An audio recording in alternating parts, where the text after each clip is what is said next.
पहिले माननीय खासदार संजयजी जाधव साहेब हे आता या मोर्चाला संबोधित करते आणि खासदार साहेबाच्या नंतर माननीय सुरेश अण्णा धस या मोर्चाला संबोधित करतील। कैलासवासी संतोष अण्णा देशमुख यांची झालेली निर्गुण हत्या आणि त्या हत्येनंतर उद्भवलेलं महाराष्ट्रातलं सगळं वातावरण,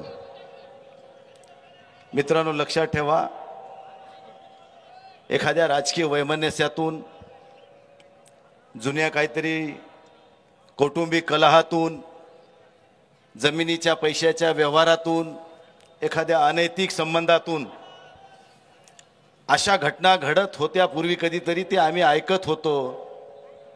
पण फक्त भाईगिरी करायसाठी जर एखाद्या निर्गुणपणाने एखाद्या सामान्य नागरिकाचा खून करणं म्हणजे हे माणुसकीचा खून झाला, लक्षात ठेवा।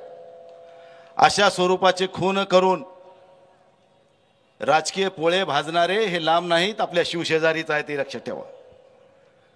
संतोष देशमुख असा पुन्हा होणार नाही याची काळजी आपण सगळ्यांना घेणं हे आता काळाची गरज झालेली आहे। म्हातारी मेल्याचं दुःख नाही, काळ सोकावता कामा नाही, अशा स्वरूपाची परिस्थिती आहे मित्रांनो। ह्या ठिकाणी बऱ्याच राजकीय व्यक्त्यांनी, संतोषशी संबंधित असणाऱ्या व्यक्तींनी आपल्या जीवनामधले, आपल्या ह्या सगळ्या कहाणीतले कटू सत्य ह्या ठिकाणी विशद केलेले आहेत। त्यानंतर सुरेश अण्णा बोलणार आहेत, जरांगे पाटील बोलणार आहेत। मला आपल्या सगळ्यांना ह्या ठिकाणी विनंती एवढीच करायची आहे, ही वादळापूर्वीची शांतता आहे। मी बीडमध्ये मस्सा जोगला हे बोललो होतो, संतोष देशमुखच्या कुटुंबियाला भेटायला गेलो त्यावेळेसच मी म्हणलं होतं की ही वादळापूर्वीची शांतता आहे, तुम्ही ह्याला हलक्यात घेऊ नका। माझी शासनाला एवढीच नम्र विनंती असणार आहे, आम्ही सगळेजण म्हणतो की ह्या गुन्हेगारांना फाशी झाली पाहिजे, तुमच्या मताशी मी सहमत आहे, परंतु हे फाशी होण्यासाठी अगोदर चार्जशीट व्यवस्थित दाखल झालं पाहिजे। चार्जशीटमध्ये जर काही उणिवा असतील किंवा राजकीय दबावापोटी जर काही उणिवा ठेवण्यात आल्या तर आमच्या म्हणण्याला आणि आमच्या बोंबलण्याला अर्थ राहणार नाही, हे आधी वस्तू ठेवा। म्हणून राज्याच्या मुख्यमंत्र्यांना ह्या ठिकाणी मला या निमित्ताने एक विनंती करायची आहे।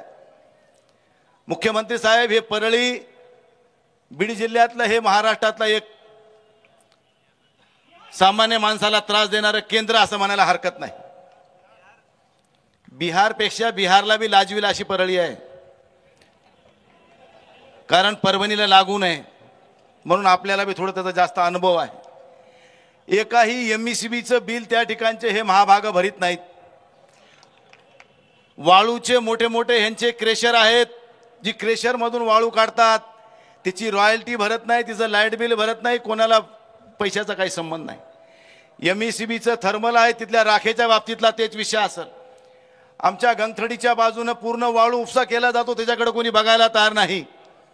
अशा सगळ्या परिस्थितीमध्ये ह्यांना पैशानं मोहनी घातल्या आहे आणि पैशाच्या लालसेपोटी हे माणुसकी हरून बसलेल्या अवलादी ह्यांना आता ह्यांची जागा दाखवणं हे आता तुमचं आमचं कर्तव्य झालं। आम्ही शांत आहोत, संयमी आहोत, हे इथपर्यंत ठीक आहे, पण जर अशीच घटना जर होत राहिली तर आम्हाला संयमी म्हणून घेण्याचा अधिकार उरणार नाही। आम्हाला बी छत्रपती शिवाजी महाराजांचा मावळा म्हणून रस्त्यावर उतरल्याशिवाय पर्याय नाही, हे बी लक्षात ठेवा मित्रांनो। म्हणून या ठिकाणी सर्व नेत्यांना मी या ठिकाणी एवढीच विनंती करणार आहे की ह्या ठिकाणी चार्जशीट होणार, हे चार्जशीट चांगल्या प्रकारचं व्हावं, साक्षी पुरावे व्यवस्थित मध्ये तपासून त्याच्या नोंदी व्हाव्यात आणि चार्जशीट जर चांगलं होऊन जर कोर्टासमोर गेलं तरच फाशीची शिक्षा होऊ शकते, नाही तर कोर्टानं सोडून दिलं आम्ही तर सगळं केलं होतं असं म्हणायला हे पुन्हा मोकळे आहेत।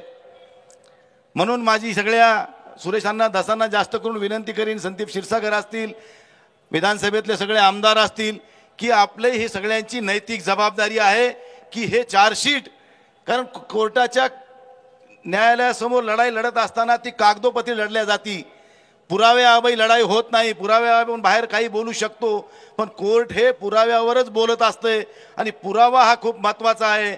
म्हणून ते सगळे पुरावे रेकॉर्डवर आले पाहिजेत, कारण असे अनेक खून त्या परळीमध्ये पचवल्या गेलेत। ह्यांचं धाडस एवढं होत गेलं की ह्यांना राजकीय पाठबळ मिळत गेलं आणि राजकीय पाठबळ मिळत गेल्यामुळेच एवढे प्रसंग घडत गेले आणि ह्या प्रसंगाला आता वाचा फुटली, कारण हे पापाचा घडा भरला। पापाचा घडा भरला म्हणून संतोष देशमुखच्या रूपानं हे सगळं आता पिक्चर बाहेर आलाय. म्हणून मला या ठिकाणी एवढीच विनंती करायची आहे की त्यांचा राजीनामा मागायची काय गरज आहे. धनंजय मुंडे जर खरे स्वाभिमानी असतील तर त्यांनी नैतिक जबाबदारी स्वीकारून तात्काळ राजीनामा द्यावा. मी या मताचा आहे. कारण वाल्मिक कराड कोण आहे? ह्यांचा राईट हँड. मग खारीतला शुक्राचार्य कोण हे आता आपल्याला विचारायची गरज नाही. म्हणून त्यांनी नैतिकतेनं राजीनामा द्यावा. कारण मी काल बघितलं टीव्हीवर संतोष देशमुखांचा भाऊ ज्यावेळेस बीडला पोलीस स्टेशनमध्ये गेला असता त्या ठिकाणच्या काही त्यांच्या बांधवांनी आरोपीच्या त्याला दमदाटी करण्याचा प्रयत्न केला. एवढी हिंमत, एकाचा खून करून पुन्हा त्याच्या भावाला सुद्धा धमकवण्याची एवढी ताकद इथं आली कुठून? म्हणून धनंजय मुंडेंनी या ठिकाणी पहिले राजीनामा द्यावा. आणि मुख्यमंत्री आणि अजितदादाला सुद्धा मी या ठिकाणी नम्र विनंती करीन की आपण तात्काळ यांचा राजीनामा घ्यावा आणि ही चौकशी निपक्षपातीपणानं व्हावी ही आमची प्रमुख भूमिका असणार आहे. त्यामुळं आजही या ठिकाणी सर्व जनतेनं या ठिकाणी मोठ्या संख्येने या ठिकाणी सहभाग घेतला. एका आव्हानावर सगळेजण आलात कारण हे सगळ्याच्या मनामध्ये खदखद आहे. ही कुठंतरी उफाळून येण्याची शक्यता नाकारता येत नाही. त्यामुळं प्रशासनानं ह्याची काळजी घ्यावी, दखल घ्यावी. योग्य वेळी योग्य निर्णय जर घेतला तर मला वाटते पुढचे अनर्थ टळतील. जर हे असंच चालू राहिलं तर एक दिवशी बिहार नाही हे त्याच्यापेक्षाही वेगळं चित्र या ठिकाणी या महाराष्ट्रामध्ये बघायला मिळेल. अशी परिस्थिती सध्या परळी आणि बीडमध्ये आहे. तिचं लोन थोडं बहुत आम्हाला वाटतं गंगाखेडच्या बाजूने बी वाहतं दिसायला लागले. पण त्या गंगाखेडला आवरायला आम्ही परभणीकर सक्षम आहोत. तेवढी चिंता करायचं कारण कारण एवढे मावळे आमचे सगळे तेवढ्यासाठी कधी बी अर्ध्या रात्री तयार आहेत. एवढंच या ठिकाणी सांगतो. पुन्हा एकदा सगळ्यांना या ठिकाणी आपण सगळेजण आलात.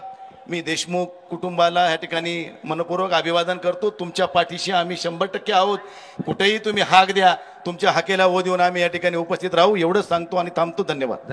धन्यवाद साहेब. यानंतर माननीय सुरेश अण्णा धस ज्यांनी अख्खं विधान भवन आपल्या याच्यावर घेतलं.